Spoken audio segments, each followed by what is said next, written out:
അവതരണത്തിൽ തന്നെ വളരെ കൃത്യമാണ്. അദ്ദേഹത്തിന് പറയാനൊരു ഗ്രൗണ്ടില്ല. സത്യത്തിൽ എല്ലാം കഴിഞ്ഞ ഗവൺമെന്റിന്റെ കാലത്ത് ചെയ്തു വെച്ചു. അന്ന് ആ ഗവൺമെന്റിന്റെ ഭാഗമായിരുന്ന CPI-ക്കാർ പോലും അന്ന് ഗവൺമെന്റ് ചെയ്തത് തെറ്റാണ് എന്ന് കൃത്യമായിട്ട് പറഞ്ഞിട്ടുണ്ട്. ഞങ്ങളിതൊന്നും അറിയിച്ചിട്ടില്ല, ഞങ്ങൾക്കിതിൽ പങ്കില്ല എന്നാണ് പറഞ്ഞത്. ഞാൻ ചോദിക്കട്ടെ, അദ്ദേഹം ഇങ്ങനെ ഒപ്പുവെക്കുന്ന കരാറിൽ നിന്ന് പിൻവാങ്ങാൻ സുപ്രീം കോടതിയിൽ കേസ് കൊടുക്കാം, ഹൈക്കോടതിയിൽ കേസ് കൊടുക്കാം, ഭരണഘടനയുടെ ചില പ്രൊവിഷൻസ് വെച്ച് അതിന് വകുപ്പുണ്ടെന്നാണ് പറയുന്നത്. ഈ 5-8 മാസമായിട്ട് ഇത് തൽക്കാലം നിർത്തിവെക്കണം എന്ന് പറഞ്ഞ് ഒരു കത്ത് അയച്ചതല്ലാതെ എന്തേ ഈ കേസിന് നിങ്ങൾ പോകാഞ്ഞ്? നിങ്ങളൊരു പ്രതിസന്ധി ഉണ്ടാക്കിയാൽ അതിൽ നിന്ന് തലയൂരാൻ, ആ പ്രതിസന്ധിയിൽ നിന്ന് ഈ സംസ്ഥാനത്തെ രക്ഷിക്കാൻ നിങ്ങൾക്ക് ഉത്തരവാദിത്തമില്ലേ? നിങ്ങൾ അങ്ങനെ ഒരു കേസും കൊടുത്തിട്ടില്ലല്ലോ. അപ്പോ ഇത് അന്ന് സത്യത്തിൽ CPI-യെ സംബന്ധിച്ച് ഇവിടെ എല്ലാവരും ഇപ്പോൾ പലരും പറഞ്ഞ പോലെ അതൊന്ന് ഉറക്കെ കരഞ്ഞെങ്കിൽ, ഒന്ന് ഒച്ച വെച്ചിരുന്നെങ്കിൽ ഈ പ്രശ്നമൊന്നും ഉണ്ടാകുമായിരുന്നില്ല. നിങ്ങൾ അത്രേ അവർ പരിഗണിച്ചിരുന്നുള്ളൂ. ഏതായാലും ആട്ടെ. പിന്നെ അദ്ദേഹം പറയുന്നത് NEP ഇവിടെ നടപ്പാക്കുന്നതിന് ഇത് കാരണമാകുമെന്നാണ്. നിങ്ങളെ ഗവൺമെന്റ് NEP നടപ്പാക്കിയിട്ടുണ്ട്. നാഷണൽ എഡ്യൂക്കേഷൻ പോളിസി നിങ്ങളെ കാലത്ത് നടപ്പാക്കിയിട്ടുണ്ട്. അതായത് ഹയർ എഡ്യൂക്കേഷനിലെ PM ഉഷ അന്ന് ഒപ്പുവെച്ചതാണ്. ഇന്ന് അതുപ്രകാരമാണ് കാര്യങ്ങൾ നീങ്ങുന്നത്. നമ്മളെ ഡിഗ്രി കോഴ്സുകൾ 4 ഇയർ ആയതൊക്കെ അതിന്റെ ഭാഗമാണ്. ഡിഗ്രി കോഴ്സുകൾ 4 ഇയർ ആയത് അതിന്റെ ഭാഗമാണ്. സർ, ഇവിടെ +1-ലും +2-ലും 12 വിഷയങ്ങളിൽ സയൻസാണ് അധികവും. അത് നമ്മുടെ നീറ്റ് പരീക്ഷയൊക്കെയായിട്ട് ബന്ധപ്പെട്ട് ചെയ്തതാണ്. അവിടെ നിങ്ങൾ NCERT സിലബസ് ആണ് സ്കൂളുകളിൽ പഠിപ്പിക്കുന്നത്. NCERT എന്താ? NCERT ഈ പറഞ്ഞ കേന്ദ്രത്തിന്റെ NEP-യുമായി ബന്ധപ്പെട്ടതാണ് സർ. പിന്നെ ഇതിൽ വളരെ കൃത്യമായിട്ട് പിന്നെ ഞങ്ങൾ ഇതിന്റെ അംബാസഡർ ആക്കാനൊന്നും ശ്രമിക്കരുത്.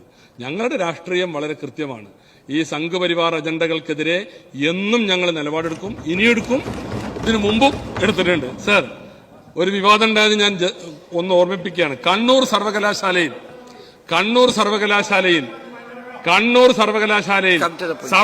സവർക്കറുടെ പാഠഭാഗം പഠിപ്പിക്കാൻ ആരാ തീരുമാനിച്ചത്? അതിനെ ആരാ ന്യായീകരിച്ചത്? സർ, ആരാ ന്യായീകരിച്ചത്? അപ്പൊ ഇതൊക്കെ മറച്ചു വെച്ചിട്ട് ഇവിടെ കഴിഞ്ഞ ഗവൺമെന്റിന്റെ കാലത്ത് ഒരുപാട് വിവാദം ഉണ്ടായല്ലോ. സീറ്റ് ചോദിച്ച് മറ്റേ ഇദ്ദേഹം വന്നു എന്നും BJP-യുടെ ഇവിടെ സംസ്ഥാനത്തുണ്ടായിരുന്ന പ്രഭാഹരി വന്നു നമ്മുടെ EP ജയരാജന്റെ വീട്ടില്. അത് കൊച്ചുമോന്റെ ബർത്ത്ഡേ ആഘോഷിക്കാനാന്നാ പറഞ്ഞത്. പ്രഭാരി ജാവേദ്കർ വന്നത് എന്തിനാ? ജാവേദ്കർ എന്തിനാ വന്നത്? ജാവേദ്കർ വന്നത് സീറ്റ് ചോദിക്കാനാണ്. അതിനുശേഷമാണ് തൃശ്ശൂർ സീറ്റ് താലത്തിൽ വെച്ച് കൊടുത്തത്. അങ്ങനെ പലതും ഞങ്ങളെ കൊണ്ട് പറയിക്കരുത്. അപ്പോ അങ്ങനെ പലതും ഞങ്ങളെ കൊണ്ട് പറയരുത്. അപ്പൊ അതുകൊണ്ട് ഞാൻ പറയട്ടെ, ഇതാ ഈ ഒപ്പിട്ട കരാറിന്റെ ഗുണത്തെക്കുറിച്ച് വീണ്ടും ശിവൻകുട്ടി വാചാലനാകുന്നുണ്ട്. PM ശ്രീ ഫണ്ട് കുട്ടികൾക്ക് അവകാശപ്പെട്ടതാണ്. ദേശാഭിമാനാണ്. ഏതെങ്കിലും രാഷ്ട്രീയ പാർട്ടിയുടെ ഔദാര്യമല്ല, കേന്ദ്രാവിഷ്കൃത പദ്ധതിയായതിനാൽ തന്നെ തെരഞ്ഞെടുക്കപ്പെടുന്ന സ്കൂളുകളിൽ PM ശ്രീ എന്ന് ചേർക്കണമെന്ന വ്യവസ്ഥയുണ്ട്. എന്നാൽ പ്രധാനമന്ത്രിയുടെ പേരോ ചിത്രമോ വേണ്ടതില്ല എന്ന് പറഞ്ഞിട്ട് പിന്നെ പറയുന്നത് എന്താ? പദ്ധതിയിൽ ഒപ്പിടാതെ ഫണ്ട് നഷ്ടപ്പെടുത്തിയാൽ പാർശ്വവൽക്കരിക്കപ്പെട്ട ലക്ഷക്കണക്കിന് വിദ്യാർത്ഥികളെയായും ഇത് കൂടുതൽ ബാധിക്കുക. PM ശ്രീയിൽ ഒപ്പിടാത്തതിനാൽ സമഗ്ര ശിക്ഷ കേരളയുടെ 1158.13 കോടിയാണ് നമുക്ക് നഷ്ടമായിട്ടുള്ളത്. അതുകൊണ്ട് അതുവഴി ഉണ്ടാക്കേണ്ട സൗകര്യങ്ങൾ ഈ സംസ്ഥാനത്തെ കുട്ടികൾക്കുള്ളതാണ്. അതുകൊണ്ട് ഞങ്ങൾ ഒപ്പിട്ടു എന്നാണ് പറയുന്നത്. അപ്പൊ സർ, ഞാൻ പറയുന്നത് ഇവിടെ നിങ്ങൾ ഉണ്ടാക്കി വെച്ച പ്രതിസന്ധി അത് വളരെ ക്ലിയറാണ്. ആ പ്രതിസന്ധിയിൽ നിന്ന് സ്റ്റേറ്റ് സെൻട്രൽ റിലേഷൻഷിപ്പുകൾ ഉണ്ട്. കേന്ദ്രം ഭരിക്കുന്നത് ഒരു പാർട്ടി ആയിരിക്കാം, കേരളം ഭരിക്കുന്നത് ആ രാഷ്ട്രീയത്തോട് വിയോജിപ്പുള്ള മുന്നണിയാണ്. പക്ഷെ സ്റ്റേറ്റ് സെൻട്രൽ റിലേഷൻഷിപ്പുകളുണ്ട് ഒരു കരാറിനെ സംബന്ധിച്ചിടത്തോളം. ആ കരാറിൽ എല്ലാ പഴുതും അടച്ചുകൊണ്ട് നിങ്ങൾ അവരുടെ ഇതിൽ ചെന്ന് നിന്നുകൊടുത്തു. അതായത് കേന്ദ്രത്തിന് മാത്രം പിൻവലിക്കാവുന്ന ഒരു കരാറ്, കേന്ദ്രം മാത്രം വ്യവസ്ഥകൾ തീരുമാനിക്കുന്ന എല്ലാ മേൽക്കൈയും കേന്ദ്രത്തിനുള്ളത്. ഇന്ന് പറഞ്ഞതിന്റെ ഒരംശം ആ കരാറുണ്ടാക്കുമ്പോൾ ശ്രീ പ്രസാദിന്റെ പാർട്ടിയോ പറഞ്ഞിരുന്നെങ്കിൽ നമ്മൾ ഈ പ്രതിസന്ധിയിലാകുമായിരുന്നില്ല. അപ്പൊ ഞങ്ങളെ സംബന്ധിച്ചിടത്തോളം സർ, ഗവൺമെന്റുകൾ തുടർച്ചയാണ് ഈ സംസ്ഥാനത്തിന്റെ താൽപര്യങ്ങളെ സംരക്ഷിച്ചുകൊണ്ടും അതുപോലെ തന്നെ മറ്റ് വിധത്തിലുള്ള സംസ്ഥാനത്തിന്റെ താൽപര്യങ്ങളെ മാനിച്ചുകൊണ്ടും സംഘ് പരിവാർ അജണ്ടകൾക്ക് കീഴ്പ്പെടാതെയുമുള്ള ഒരു തീരുമാനമായിരിക്കും ഞങ്ങളിൽ നിന്നുണ്ടാകുക. ഇവിടെ സത്യത്തിൽ ഞാൻ നേരത്തെ പറഞ്ഞതുപോലെ ഇവിടെ ഈ പറയുന്നത് തന്നെ ഞങ്ങളൊരു കരാറിലും ഒപ്പുവെച്ചിട്ടില്ല. ഞങ്ങൾ ഒപ്പുവെച്ചതിന്റെ തുടർ നടപടികൾ സ്വീകരിച്ചിട്ടുമില്ല. പിന്നെ ഇവിടെ പറഞ്ഞത് ഇതാണ്, മെയ് 8 വന്ന കത്ത്, മെയ് 8 ഒരു കത്ത് വന്നു, ശരിയാണ്. മെയ് 8 വീണ്ടും കേന്ദ്രം കത്തയച്ചു. മെയ് 8 നിങ്ങളുടെ കാവൽ സർക്കാരാണ് ഇവിടെ. ഞങ്ങൾ അധികാരത്തിൽ വരുന്നത് മെയ് 18 അപ്പോ ഞങ്ങൾ അധികാരത്തിൽ വരുമ്പോഴുള്ളത് ഈ ഒരു ലെറ്ററാണ്. നിങ്ങൾ ചെയ്തു വെച്ച കാര്യങ്ങളുടെ തുടർച്ച എന്തുകൊണ്ട് ചെയ്യുന്നില്ല, എപ്പോ ആരംഭിക്കും എന്നാണ് ഈ കത്തിൽ ചോദിക്കുന്നത്. അപ്പൊ അതുകൊണ്ട് ഞാൻ പറഞ്ഞു, ഗവൺമെന്റുകൾ തുടർച്ചയാണ്. ഞങ്ങളൊരു ക്യാബിനറ്റ് സബ് കമ്മിറ്റി ഞങ്ങളൊരു ക്യാബിനറ്റ് സബ് കമ്മിറ്റി വെച്ചിട്ടുണ്ട്. അതിലെല്ലാ കാര്യങ്ങളും വിശദമായി ചർച്ച ചെയ്യും.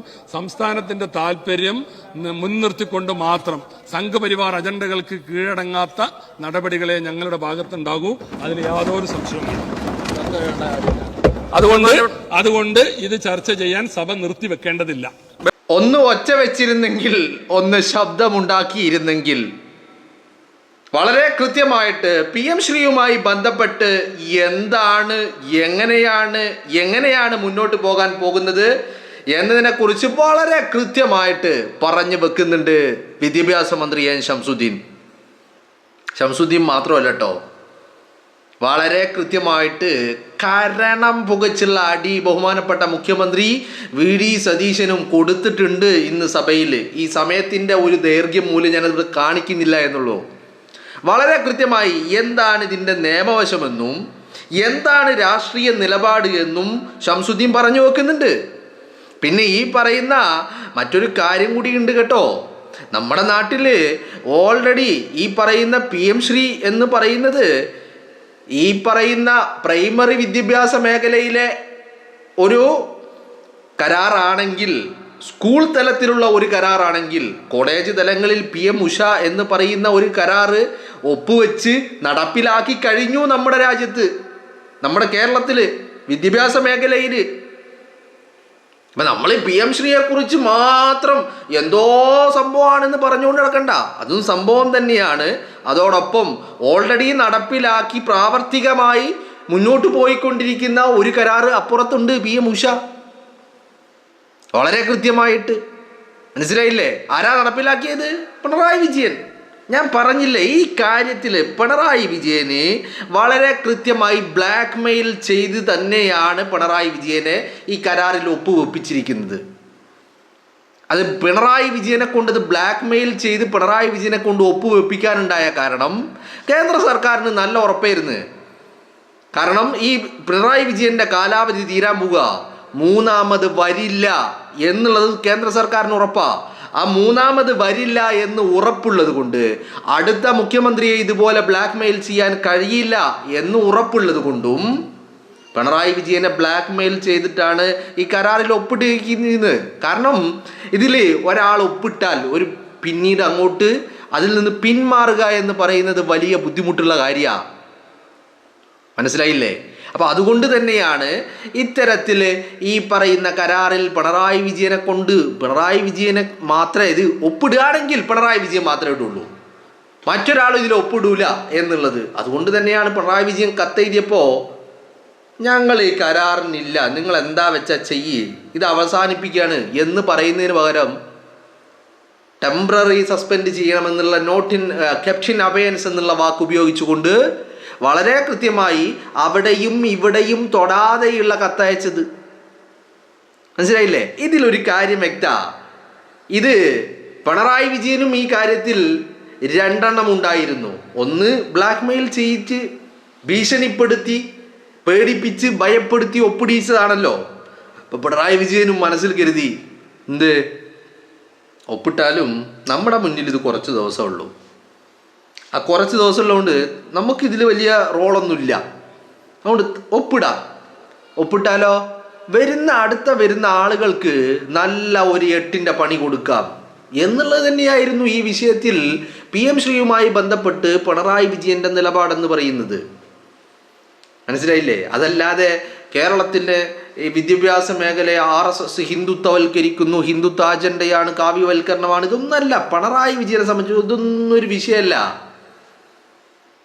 പിണറായി വിജയൻ വളരെ കൃത്യമായി തൻ്റെ പേഴ്സണൽ വ്യക്തിപരമായ നേട്ടങ്ങൾക്ക് വേണ്ടി മാത്രമാണ് കഴിഞ്ഞ 10 വർഷക്കാലം പണിയെടുത്തത്. തൻ്റെ മകളെയും തൻ്റെ കുടുംബത്തെയും തൻ്റെ മകനെയും സംരക്ഷിച്ച് പിടിക്കാൻ വേണ്ടിയുള്ള പണികൾ മാത്രമാണ് പിണറായി വിജയൻ എടുത്തുകൊണ്ടിരുന്നത് എന്നുള്ളതാണ്. അപ്പോൾ ഈ PM ശ്രീയുമായി ബന്ധപ്പെട്ട് ലീഗിൻ്റെ മന്ത്രിനെ കൊണ്ട് ഞങ്ങൾ ഉണ്ടാക്കും, ഒരു ഉണ്ടാക്കലുമില്ല. കാരണം ഇതിലൊരു തീരുമാനം എടുത്തിട്ടുണ്ട്. ഇപ്പോൾ ഇന്നിപ്പോൾ വൈകുന്നേരം ഇപ്പോൾ ഓൾറെഡി എനിക്ക് തോന്നുന്നു നിയമസഭയിൽ ബജറ്റിന്മേലുള്ള മറുപടി പ്രസംഗം ബഹുമാനപ്പെട്ട മുഖ്യമന്ത്രി VD സതീശൻ്റെത് നടന്നുകൊണ്ടിരിക്കുകയാണ്.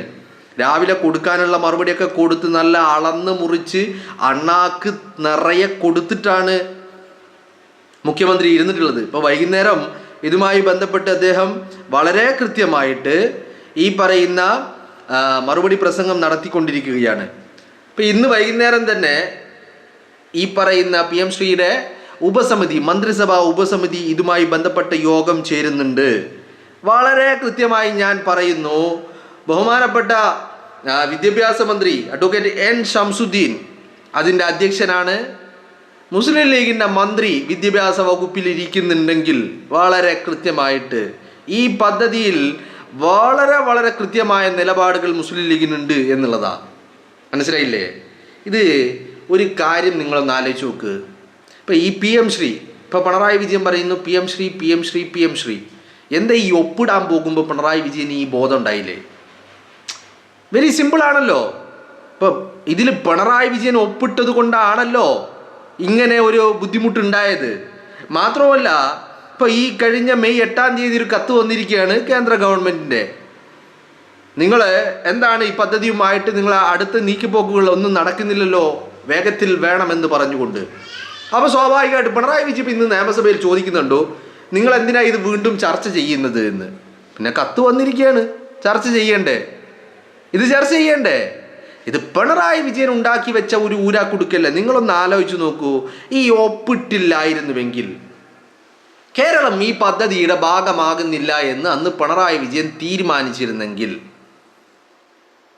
ഏത് ഭീഷണിയും തനിക്കൊരു പ്രശ്നമല്ല, തൻ്റെ കുടുംബമോ തൻ്റെ ജീവിതമോ തന്നെ വേട്ടയാടിയാലോ ഒന്നും പ്രശ്നമല്ല. കേരളത്തിൻ്റെ ഈ പറയുന്ന സ്വത്വത്തെ അത് RSSന് മുന്നിൽ അടിയറവ് വെക്കാൻ ഞാൻ തയ്യാറല്ല എന്നുള്ള ഒരു തീരുമാനം പിണറായി വിജയൻ എടുത്തിരുന്നെങ്കിൽ ഇന്ന് ഈ പറയുന്ന എന്തെങ്കിലും നീക്കുപോക്കിന് എന്തെങ്കിലും ഒരു പ്രശ്നം ഉണ്ടാകുമോ? ഒന്നാമത്തെ കാര്യം. രണ്ടാമത്തെ കാര്യം, പിണറായി വിജയൻ ഇതിൽ പേഴ്സണൽ ഇൻട്രസ്റ്റ് ഉണ്ടായിരുന്നു എന്നുള്ളതിൻ്റെ തെളിവ് എന്താണെന്നറിയോ? ഒന്ന്, ബാക്കിയുള്ളവരൊക്കെ പോട്ടെ, പുറത്തു നിന്നുള്ളവരാകി എന്ന് പറയാം, ജസ്റ്റ് വാതിലിന് പുറത്ത് നിൽക്കുന്നവരാണെന്ന് പറയാം. ക്യാബിനറ്റിലുള്ള ഒരു 10-20 ഉണ്ടായില്ലേ പിണറായി വിജയനും മന്ത്രിമാരും.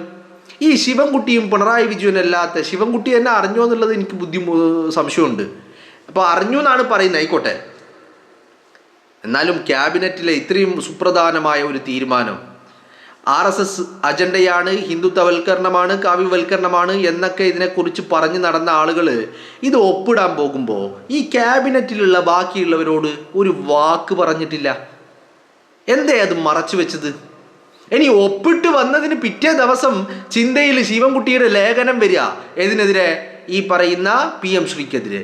അപ്പം നിങ്ങളൊന്ന് ആലോചിച്ച് നോക്ക്, ചെയ്തിട്ട് അത് മറച്ചു വെക്കാൻ, അതിന് മറച്ചു പിടിക്കാൻ ആര് ശ്രമിച്ചു? ഈ പറയുന്ന ശിവൻകുട്ടിയും പിണറായി വിജയനും ശ്രമിച്ചുകൊണ്ടിരിക്കുകയായിരുന്നു. എന്നിട്ടിത് വാർത്തകളിൽ, മാധ്യമങ്ങളിൽ വാർത്തയാകുമ്പോഴാണല്ലോ ഇത് പുറം ലോകം അറിയുന്നത്, അല്ലേ? അപ്പോൾ ഇതിൽ പേഴ്സണൽ ഇൻട്രസ്റ്റ് ഉണ്ടായിരുന്നല്ലോ. എന്തേ പിണറായി വിജയൻ ഈ പറയുന്ന കേരളത്തിൻ്റെ ഭാവിയെ, കേരളത്തിലെ മക്കളുടെ ഭാവിയെ, കേരളത്തിൻ്റെ വിദ്യാഭ്യാസ മേഖലയെക്കുറിച്ച് ഒപ്പിടുന്നതിന് മുമ്പ് ചിന്തിച്ചിട്ടില്ല? സ്വാഭാവികമാണല്ലോ. ഇനി പറയുന്നത് ഞങ്ങൾ പൈസ വാങ്ങിയെടുക്കാൻ ഈ കേന്ദ്രത്തിൽ നിന്നുള്ള സർവശിക്ഷ അഭിയാൻ്റെ സർവശിക്ഷ കേരളയുടെ പണം വാങ്ങിയെടുക്കാനാണ് ഒപ്പിട്ടെ. അത് തീർന്നോ? ഇനി ഈ സർവശിക്ഷ കേരളയും ഇവിടെ വിദ്യാഭ്യാസമൊന്നുമില്ലേ? ഇനി അവിടുന്ന് പണം വരാനൊന്നുമില്ലേ? സ്വാഭാവികമായിട്ടും അങ്ങനെയും ചോദ്യമുണ്ടല്ലോ. ഇത് ഒപ്പിട്ടത് പണം വാങ്ങാനാണ്, ലക്ഷക്കണക്കിന് വിദ്യാർത്ഥികളുടെ ഭാവിയെക്കുറിച്ച് ഓർത്താണ് എന്നൊക്കെ പറയുമ്പോൾ ആ ഫണ്ട് മുഴുവനായിട്ടും വാങ്ങിയെടുത്തോ? ഒന്നാമത്തെ കാര്യം. അതിൻ്റെ രണ്ടാമത്തെ കാര്യം, ഈ ഫണ്ട് എന്ന് പറയുന്നത് ആ വാങ്ങിയ അത്രയേ ഉള്ളൂ, ഇനിയും ഫണ്ടില്ലേ? ഓരോ വർഷത്തേക്കും ഓരോ ഫണ്ടുണ്ടല്ലോ, ഓരോ അധ്യയന വർഷത്തേക്കും. അപ്പോൾ ഇനിയുള്ള വർഷങ്ങളിലും ഈ ഫണ്ട് തന്നെ വിഷയമാണല്ലോ. അപ്പോൾ ഈ ഫണ്ട് എന്താ ഇപ്പോൾ ഈ ക്യാൻസൽ ചെയ്ത് ആ ഫണ്ട് കിട്ടുമോ? എന്താണ് അതിനെക്കുറിച്ച് ഈ പറയുന്ന CPM പറയാനുള്ളത്, പിണറായി വിജയന് പറയാനുള്ളത്? അപ്പോൾ മുടന്തൻ ന്യായങ്ങളുമായിട്ട് പിണറായി വിജയനെ ബ്ലാക്ക് മെയിൽ ചെയ്തതിൻ്റെ അടിസ്ഥാനത്തിൽ സ്വന്തം വിജയനെയും അതുപോലെ മക്കളെയും ഭാര്യയെയും സംരക്ഷിച്ച് പിടിക്കാൻ വേണ്ടിയിട്ട് കേരളത്തെ പണയപ്പെടുത്തുകയായിരുന്നു ചെയ്തത്. എന്തേ വിജയൻ,